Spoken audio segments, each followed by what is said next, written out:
जब ये परमाणु, जब ये आत्मा शरीर से निकलता है तो ये परमाणुओं का तो बना है नहीं कि जो छिन्न भिन्न हो जाए फिर वातावरण में मिल जाए, ये तो परमाणुओं का बना ही नहीं है। तो इसका हो जाता है रूपांतरण। आत्मा का रूपांतरण का मतलब है पुनर्जन्म। आई बात समझ में? आत्मा का जो रूपांतरण होगा वो किस रूप में होगा? पुनर्जन्म के रूप। यहां से आत्मा निकली और आत्मा शरीर से निकलते ही, मैं सामान्य आत्मा की बात कर रहा हूं, मुक्त आत्मा जो होने जा रहा है उसकी बात नहीं कर रहा। शरीर से निकलते ही आत्मा जो होती है वो बेहोश, उसको कोई होश नहीं रहता, कुछ नहीं, खत्म। उस समय वो सीधे सीधे ईश्वर के कंट्रोल में पहुंच जाती है। ईश्वर के कंट्रोल में तो आज भी है, परंतु अभी हमको ईश्वर ने कुछ स्वतंत्रता दे रखी। लेकिन जैसे ही इस आत्मा का इस भौतिक शरीर से कनेक्शन हटा, स्थूल शरीर से कनेक्शन हटा, जबकि सूक्ष्म शरीर अभी भी उसके पास है, लेकिन फिर भी वो आत्मा अचेत हो गई। और अचेत होने के बाद वो सीधे सीधे ईश्वर के नियंत्रण में है। अब ईश्वर उसको जहां उसके कर्मानुसार जहां कहीं भी उसको भेजना होगा, जिस योनि में भेजना होगा, जैसे उसके कर्म होंगे, जिस प्रकार के उसको जाति, आयु और भोग मिलना होगा, वो ईश्वर के अधीन है। वो ईश्वर उसको उस योनि में भेजा है। इसमें कितना समय लगता है वो एक अलग विषय है। कहीं कहीं पर तो बहुत कम समय बताया है, कहीं पर कुछ बताया कि कुछ अधिक भी लग सकता है, परंतु जो भी लगता हो वो ईश्वर की व्यवस्था के हिसाब से हम दूसरे शरीर में चले जाए। ये है वास्तव में मृत्यु। तो फिर वही प्रश्न आया कि मृत्यु किसकी हुई? शरीर की। अगर दार्शनिक दृष्टि से देखें तो आत्मा की मृत्यु होती ही नहीं। क्या बात है इसमें? आत्मा की मृत्यु होती ही नहीं। क्यों नहीं होती? क्योंकि आत्मा का जन्म ही नहीं होता। जिसका जन्म होगा उसकी मृत्यु होगी। शरीर बनता है, शरीर का जन्म होता है, इसकी उत्पत्ति होती है, इसका निर्माण होता है। चूंकि इसका निर्माण होता है इसलिए इसका विध्वंस भी होता है। आत्मा का निर्माण ही नहीं होता। आत्मा सदा से जितनी है उतनी ही रहेगी, एक न बढ़ सकती है न एक घट सकती है। ईश्वर भी एक आत्मा को न बढ़ा सकता है न घटा सकता है। ऐसा मत सोचेगा कि ईश्वर सर्वशक्तिमान है तो सब कुछ कर सकता है। तो महर्षि दयानंद सरस्वती ने बहुत कायदे से समझाया है सर्वशक्तिमान का अर्थ। तो असंभव कार्यों को ईश्वर भी नहीं करता या नहीं कर सकता, जो भी आप कह दीजिए। तो ये आत्मा जो है इसकी मृत्यु होती ही नहीं। जब होती ही नहीं तो फिर ये डर कैसा है? वास्तव में जब मृत्यु ही नहीं होती तो फिर डर कैसा है? ये डर बिल्कुल उसी तरीके का है जैसे भूत प्रेत का डर होता है। भूत प्रेत का डर ऐसा दिमाग में बिठा दिया गया है कि अगर अकेले जाना पड़ जाए और हमें विश्वास है कि भूत होता है तो हमको हर चीज, जो पेड़ पौधे जो कुछ भी होंगे, वो एक न एक कुछ विकराल शक्ल में दिखाई देंगे कि वो खड़ा है, वो नहीं खड़ा है तो उसके आगे वाला खड़ा है, वो हम ही को बुला रहा है, उधर निकले तो हमको झपट लेगा। तो वास्तव में उसका अस्तित्व तो नहीं है, परंतु फिर भी चूंकि हमारे मन के अंदर वो चीज बैठी हुई है तो वो चीज निकलनी आसान नहीं। तो तात्पर्य कुल मिला के निकल के ये आया कि मृत्यु हमारी हो ही नहीं सकती। हाँ, मृत्यु के समय कुछ कष्ट तो जरूर होगा, मैं उसकी मनाही नहीं कर रहा कि मृत्यु के समय बिल्कुल भी कष्ट नहीं होगा। ऐसा कम होता है, कभी कभी बिल्कुल ना के बराबर होता है, और कभी कभी मृत्यु से पहले हॉस्पिटल वगैरह में कुछ कष्ट अधिक भी हो जाता है। लेकिन ठीक ठीक मृत्यु के क्षण, जिस समय हमारे प्राण निकल रहे होते हैं, उस समय जैसा कि बताया जाता है कि बहुत ही भयंकर कष्ट होता है, और कहीं कहीं पर तो बता दिया कि जैसे 1000 चाकू आपके चुभोए जा रहे हैं, उस तरीके से दर्द होता है। तो ये सब काल्पनिक बातें हैं, मुझे ऐसा लगता है। मृत्यु के समय कष्ट कुछ न कुछ अवश्य होता है, इसमें कोई शक नहीं है। कितना होता है ऐसा कोई बताने वाला पक्का अभी तक मिला नहीं, क्योंकि जिसकी मृत्यु हो गई वो बताने आया नहीं। तो कष्ट तो मिलता है जी। जितना ज्यादा मोह होता है ना संसार से, जी जी जी, मानसिक स्तर पर, मानसिक स्तर पर बिल्कुल आपने सही कहा। मानसिक स्तर पर सबसे ज्यादा कष्ट होता है बजाय शारीरिक स्तर पर। इस बात को बिल्कुल समझ लीजिए। शारीरिक स्तर पर कष्ट जो है वो होगा, ना के बराबर होगा या थोड़ा बहुत होगा। हमारी सुई लगती है, दुनिया भर की चोट लग जाती है, ठेस लग जाती है, तो ऐसे उसमें भी दर्द होता होगा कुछ ना कुछ। मैंने अपने पिताजी को और 2-3 मृत्युओं को अपनी आंखों से देखा। हमारे पिताजी ठीक थे, 10 साल हो गए लगभग, और उनके लिए हम ब्लड का ही इंतजाम कर रहे थे। और उसके बाद में वो कुछ पहले तो इशारे करते रहे, आवाज़ बंद हो गई थी, और आवाज़ बंद होने के बाद मैंने बिल्कुल आंखों के सामने देखा कि वो आंखें जो थी उनकी खुली और एक तरफ की तरफ बढ़ती हुई चली गई, बिल्कुल जैसे कि किसी चीज़ को देख रहे हो, बिल्कुल घूमती हुई चली गई। और मैं इतने में जान गया कि अब पिताजी शायद दुनिया में है नहीं, जा रहे हैं, और जाके बिल्कुल एक पॉइंट पे स्थिर हो गई और खत्म।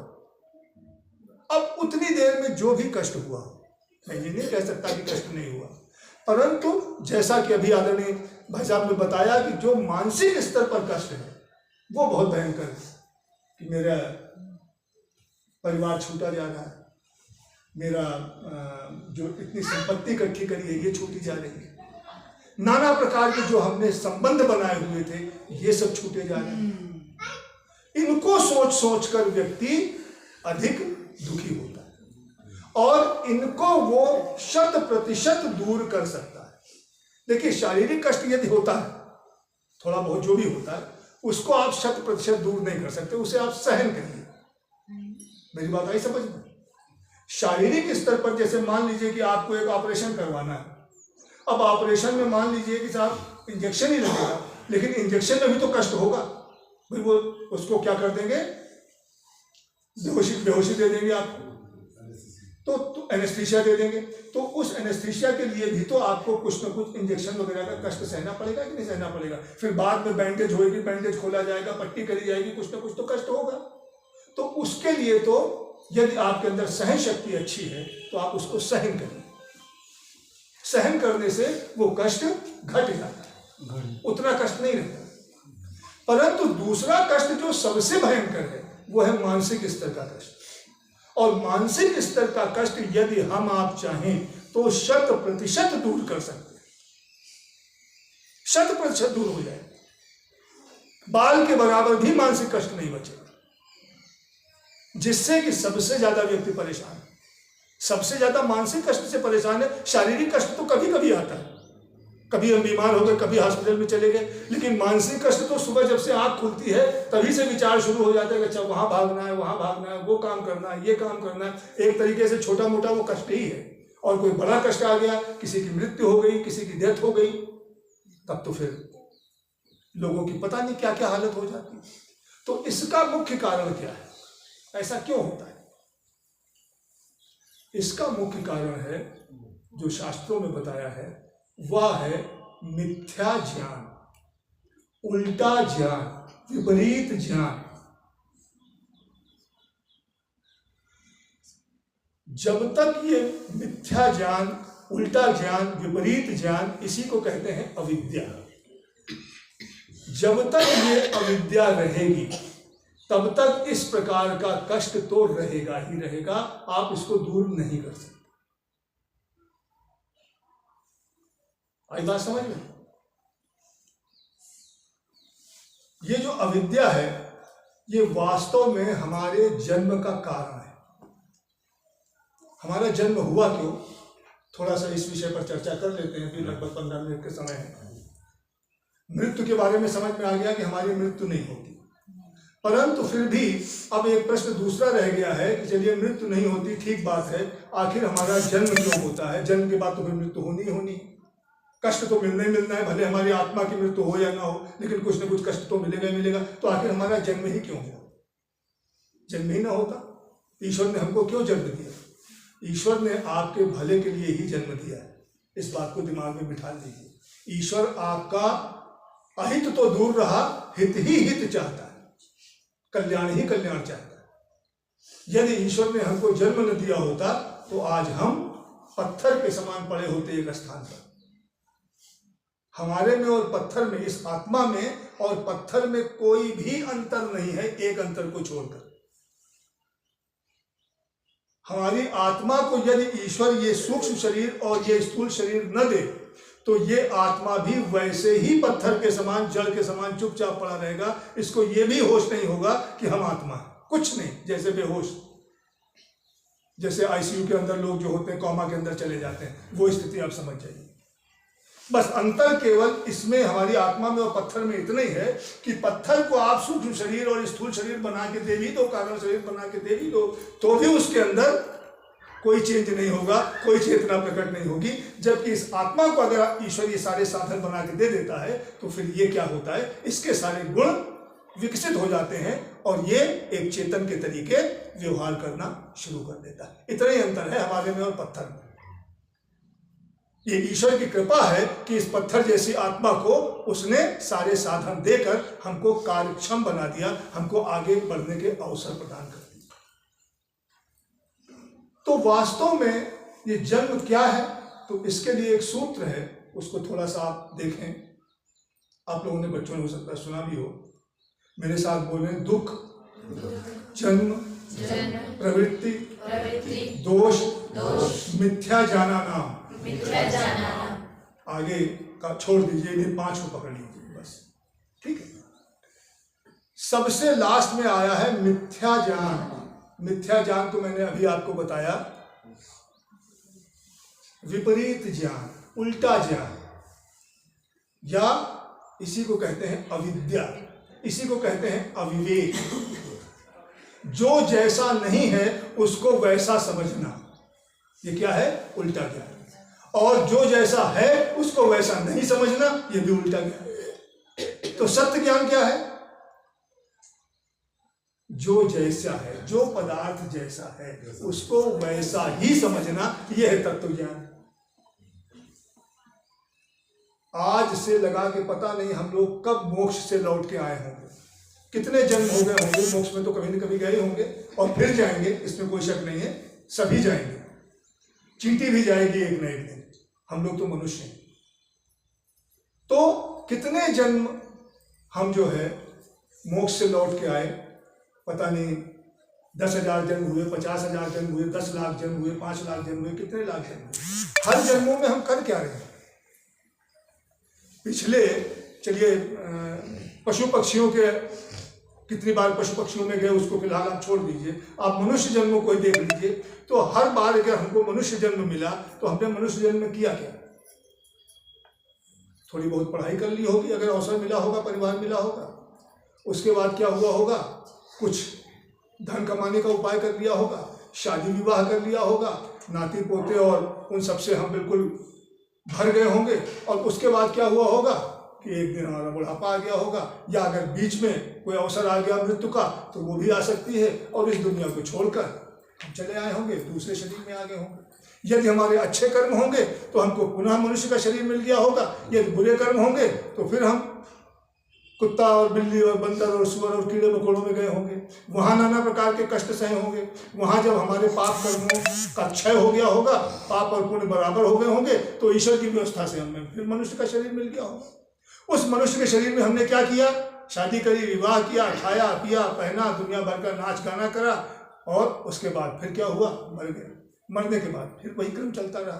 तो यही क्रम तो हम पूरे जीवन, अनेकों जीवनों से, जिनकी हमारे पास संख्या नहीं है, जिनके बारे में हमारे पास कोई गिनती नहीं है, वो ईश्वर के पास ही है। जन्म जन्मांतर से हम यही तो करते चले आ रहे हैं।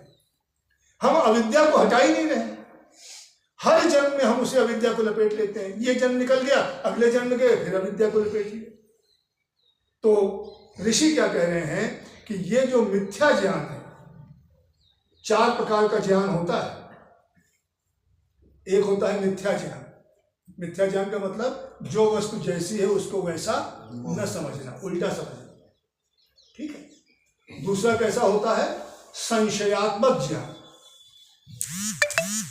संशय का मतलब समझ में नहीं आ रहा है कि ये चीज सोना है कि पीतल, चांदी पीतल, समझ में नहीं आ रहा है कि ये सोना है कि पीतल है। एक में तो मिथ्या ज्ञान हो गया, आभूषण तो सोने का था, आपने कह दिया नहीं साहब ये पीतल है, ये तो मिथ्या ज्ञान। समझ में आ रही बात सबकी, झूठा ज्ञान, उल्टा ज्ञान। सोने की चीज है, आपने सीधे सीधे आपने परखा रखा, कुछ नहीं बोल दिया पीतल है, तो ये तो है मिथ्या ज्ञान या अविद्या। और एक में आपको संशय है, पता नहीं भाई सोना है कि पीतल है, सोना है कि पीतल है, अभी आपको क्लियर ही नहीं। तो इसके लिए आपका फर्ज है कि आप इसको क्लियर करें। ये मनुष्य होने के नाते आपको ईश्वर ने बुद्धि जो है वो ताले में रखने के लिए नहीं दी है, अचार डालने के लिए, मोटी भाषा में कहा जाए तो बुद्धि अचार डालने के लिए नहीं दी है। इसीलिए दी गई है कि हम पता करें कि वास्तव में सच्चाई क्या है, हम संशय की अवस्था से निकले। और यदि हम संशय की अवस्था से नहीं निकलते हैं तो कृष्ण भगवान ने गीता में कहा है संशयात्मा विनश्यति। यदि आप पूरा जीवन संशय ही रहे, जैसा कि हम सबका जीवन है, पूरा जीवन हम संशय में ही बीत रहे हैं कि ये हमारी पत्नी है, ये हमारा बेटा है, ये हमारी बहू है, कोई किसी का नहीं है, मिला है, इसमें कोई शक नहीं है, इसकी हमको परवरिश करनी है, पूरी देखभाल करनी है, परंतु इस भावना के साथ कि ये हमारे नहीं है, ये ईश्वर ने हमको दिए हैं, किन्हीं कर्मों के फलस्वरूप हमको दिया है, तो हम इनका पूरा सत्कार करें, इनके प्रति हमारा जो कुछ कर्तव्य है इसका पूर्ण रूप से पालन करें। अगर हमने पालन नहीं किया तो हम पाप के भागी, परंतु हम इनको अपना स्थायी साथी न माने। तेन त्यक्तेन भुंजीथा मां गृधा कस्य सिद्धनम, कि इस सारे संसार को हम त्याग की भावना से भोगें, ये कोई भी चीज हमारे साथ नहीं जाए। तो ये हो गया संशयात्मक ज्ञान। संशयात्मक ज्ञान के बाद में एक आता है शाब्दिक ज्ञान। शाब्दिक ज्ञान का मतलब कि जानते तो हम बहुत कुछ हैं, अच्छी बातें भी जानते हैं, बुरी बातें तो जानते हैं, अच्छी बातें भी बहुत अच्छी अच्छी जानते हैं, लेकिन शाब्दिक स्तर पर जानते हैं। हम जानते हैं कि सिगरेट पीना बुरा है, जानते हैं, खूब विज्ञापनों में देखा इससे कैंसर होता है, फिर भी हम रोज सिगरेट पीते हैं। हम जानते हैं शराब पीना बुरा है, हम जानते हैं झूठ बोलना बुरा है, हम जानते हैं क्रोध करना बुरा है, परंतु हम ये काम रोज करते हैं। अगर हमको भाषण देने को कह दिया जाए तो इन विषयों के ऊपर हम बहुत अच्छा भाषण दे सकते हैं, परंतु स्वयं उन अवगुणों को हम अपने से दूर नहीं कर पा रहे हैं, तो यह है शाब्दिक ज्ञान। और इसके बाद चौथा आता है तत्व ज्ञान, कि हम ठीक ही जानते हैं, जो पदार्थ जैसा है उसको वैसा ही जानते हैं, वैसा ही मानते हैं और वैसा ही जीवन में आचरण में उतारते हैं, इसको कहते हैं तत्व ज्ञान। तो ईश्वर कह रहा है कि ये जो मिथ्या ज्ञान तुमने पाल रखा है, ये जब तक तुम्हारे साथ रहेगा, तुम 1,00,000 जन्म ले लो, तुमको बराबर जन्म मृत्यु होती है। अब इस मिथ्या ज्ञान से क्या होता है? मिथ्या ज्ञान से आपके अंदर क्या पैदा होता है? राग और द्वेष। मिथ्या ज्ञान से पैदा होगा राग और द्वेष, यानी जो कुछ भी आप कर्म करेंगे या तो राग के कारण करेंगे या द्वेष के कारण करेंगे। राग का मतलब होता है किसी चीज के अंदर आसक्ति, अटैचमेंट। ये बेटा मेरा है, ये मोबाइल मेरा है, इसको कोई हमसे छीन नहीं सकता। और अभी जाते समय यदि ये गिर गया तो गिर जाने के बाद में इसको ढूंढने की कोशिश करना एक अलग बात है, लेकिन इसके गिर जाने से यदि ये ना मिले तो रोते रहना और इसकी चिंता में महीनों गुजार देना कि वो हमारा मोबाइल चला गया, अब हम क्या करें। ये क्या है? आसक्ति है। ठीक है, तो जो भी हम कर्म करते हैं वो कैसे करते हैं? राग द्वेष के कारण। ठीक है, राग द्वेष के कारण जो कर्म करे जाते हैं, इन्हीं कर्मों को कहते हैं सकाम कर्म। क्या कहते हैं? सकाम। और इन्हीं सकाम कर्मों के कारण देखिए, मिथ्या ज्ञान से क्या पैदा हुआ? राग द्वेष। राग द्वेष से क्या पैदा हुआ? सकाम कर्म। और सकाम कर्म के कारण क्या हुआ? आपका जन्म। सकाम कर्म के कारण क्या हुआ? जन्म। और जब जन्म होगा तभी आपको मिलेगा दुख। सुख भी मिलेगा, ऐसा नहीं कि सुख नहीं मिलेगा, थोड़ा बहुत सुख भी मिलेगा, परंतु दुख भी मिलेगा, जैसा कि हम सबके जीवन में हो रहा है। तो ऋषि कह रहे हैं कि यदि आपको दुख हटाना है, दुखों को दूर करना है, तो जड़ को पकड़ लो। जड़ का मतलब सबसे पहले आपने मिथ्या ज्ञान को तत्व ज्ञान से हटा दो। जब आपका मिथ्या ज्ञान हट जाएगा, तत्व ज्ञान आ जाएगा, तो तत्व ज्ञान से फिर क्या होगा? आपके अंदर राग द्वेष पैदा नहीं होगा। राग द्वेष जब पैदा नहीं होंगे तब जो आप कर्म करेंगे वो कर्म कैसे होंगे? सकाम कर्म नहीं होंगे, अब वो होंगे निष्काम कर्म। और जब आप निष्काम कर्म करेंगे तब आपका जन्म नहीं होगा। और जब जन्म नहीं होगा तो आपको दुख भी नहीं मिलेगा, क्योंकि दुख तो इस शरीर के कारण मिलता है। जब ये शरीर है ही नहीं, हम सीधे सीधे ईश्वर से हमने अपनी शक्ति प्राप्त कर ली और हमको मोक्ष मिल गया, तो हम तो यहाँ से चले गए, अब हमको कोई कष्ट तो मिलता ही नहीं। मोक्ष का ही एक नाम अपवर्ग भी है। अपवर्ग का मतलब जानते हैं क्या होता है? आप लोगों में से हो सकता है किसी को पता हो। अपवर्ग जिसमें पवर्ग न हो। पवर्ग का मतलब कि जब आप मोक्ष में जाते हैं तो पा से वहां पाप पुण्य नहीं होता।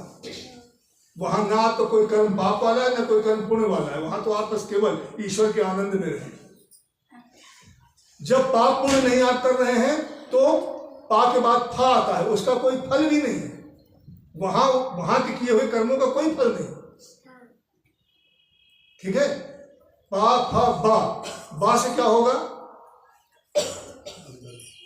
बा से मेरे दिमाग से उतर रहा है इस समय, बा से भी याद आ जाएगा तो बता दूंगा। पा फा बा भा, भा से वहां पर कोई भय नहीं, किसी प्रकार का कोई भय नहीं, क्योंकि ईश्वर के सानिध्य में आप हैं।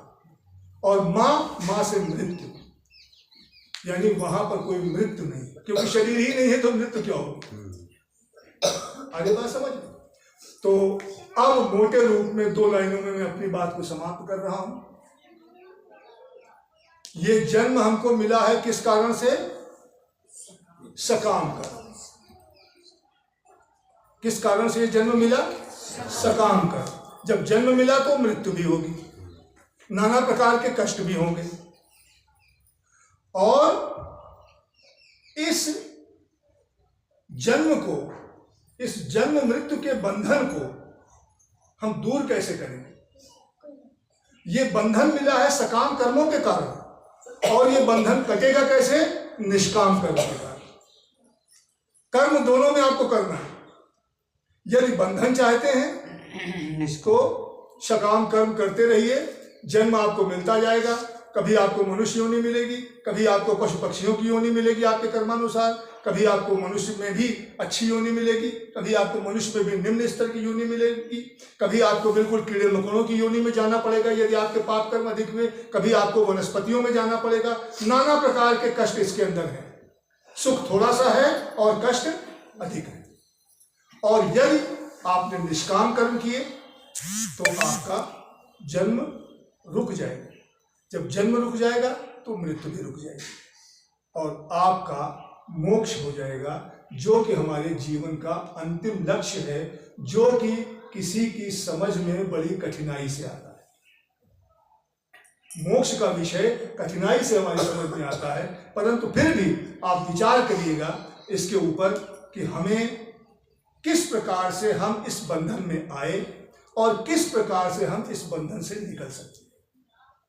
जैसे जैसे आपकी समझ में ये बात आती जाएगी कि वास्तव में सकाम कर्मों के कारण ही हम इस संसार में आए हैं, और इस संसार में आने से, इस बंधन में आने से निकलने का एक ही मार्ग है, वह है निष्काम कर्म।